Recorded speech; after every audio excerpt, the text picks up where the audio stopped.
अस्सलाम वालेकुम, मैं हूं अब्दुल गफ़ार। सबसे पहले डॉन के यूट्यूब चैनल को सब्सक्राइब करें जनाब।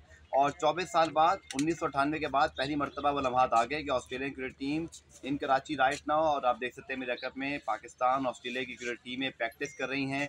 और वार्म अप सेशन अभी तो हो रहा है, कुछ देर में प्रैक्टिस भी होगी और उसके बाद फिर यकीनी तौर पर जो सबसे इंपॉर्टेंट चीज़ रहेगी आज की वो ये है कि पाकिस्तान और ऑस्ट्रेलिया की टीम में जब आज जाकर मैनेजमेंट यहाँ पर पिच को देखेंगे तो पिच के बारे में उनकी क्या राय है। तो ये पिच के हवाले से बहुत कुछ जो है वो अभी हमें सामने आना बाकी है, लेकिन बताया जा रहा है कि सपोर्टिंग विकेट है। लेकिन अबव एवरीथिंग आई थिंक सबसे इंपॉर्टेंट बात यह है, पिच तो जब मैच शुरू होगा तब भी बात हो जाएगी, बट 24 साल बाद 1998 के बाद पहली मरतबा ऑस्ट्रेलिया का पाकिस्तान में नेशनल टीम कराची में आना, I think is a truly historical moment. क्योंकि बहुत सारे बच्चे में, जैसे मैंने हमेशा अपने यूट्यूब पे भी यहाँ कहा है, प्रोग्राम में भी रिप्ले में, कि बहुत सारे बच्चे जो शायद वीडियो देख रहे हैं वो तो 24 साल से अगर अंडर हैं तो पैदा भी नहीं हुए हुए थे। मेरे जैसे लोग जो 98 में स्कूलों में थे उनकी हल्की फुल्की यादें उस दौर से वाबस्ता हैं, but this is a true historical moment. तो ज़रूर जो घरों में बैठे लोग हैं स्पेशली कराची में, तो बहुत अच्छा मोमेंट है आपके पास। 100 रुपये से टिकट शुरू हो गए, 500 का वीआईपी टिकट है, तो स्टेडियम को ज़रूर फिल करें। रावलपिंडी उन्होंने ज़बरदस्त किस्म का जो है वो एक बेंचमार्क जो है सेट किया है वो कराची एंड लाहौर। तो प्लीज़ को मैच करना है कराची वालों, लाहौर वालों,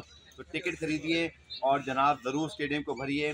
पाकिस्तान टीम में आई थिंक अगर हम बात करें तो ऑब्वियसली दो चेंजेस दिखाई दे रही थी कि फ़हीम अशरफ आ जाएंगे इफ्तिखार की जगह, हसन अली आ जाएंगे नसीम शाह की जगह। लेकिन हसन अली का आना तो कंफर्म लगता ही है।